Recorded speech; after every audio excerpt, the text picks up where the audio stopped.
Une opération de reboisement sur les flancs des collines de Nakivale en Ouganda. Cet écosystème a été détruit par le changement climatique et l'activité humaine.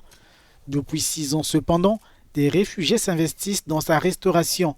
Grâce au projet initié par Enoch Twagirayesu, un réfugié burundais résidant à Nakivale. Nous avons décidé de planter des arbres ici, car à notre arrivée, toute la région de Nakivale était une forêt, mais 7 ans après, elle a été décimée.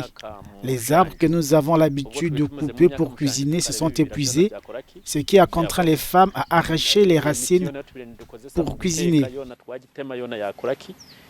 Les terres entourant Nakivale abritent l'un des plus anciens camps de réfugiés d'Afrique.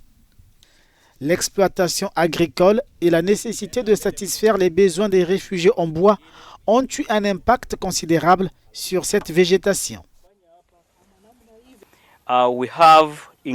Nous faisons face à l'afflux de réfugiés en provenance de la RDC, des Congolais en majorité, et nous accueillons quotidiennement de nouveaux arrivants.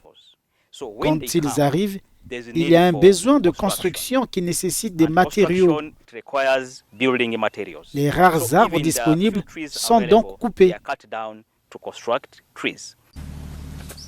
La restauration de cet écosystème forestier s'imposait donc. Une pépinière a été mise en place pour soutenir les efforts des réfugiés dans sa reconstitution. Nous faisons venir des réfugiés que nous formons à la culture des semences et à la germination des graines jusqu'aux jardins principaux. Il s'agit donc d'un centre de transfert de connaissances en matière d'environnement. Ce dont nous pouvons être fiers, c'est que nous avons planté ou reboisé l'équivalent de plus de 350 hectares dans ce camp.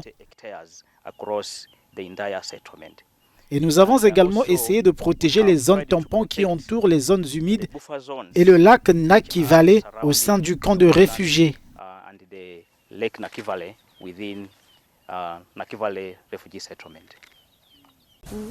Plus de 180 000 réfugiés vivent dans le camp de Nakivale, selon les chiffres officiels d'octobre 2023.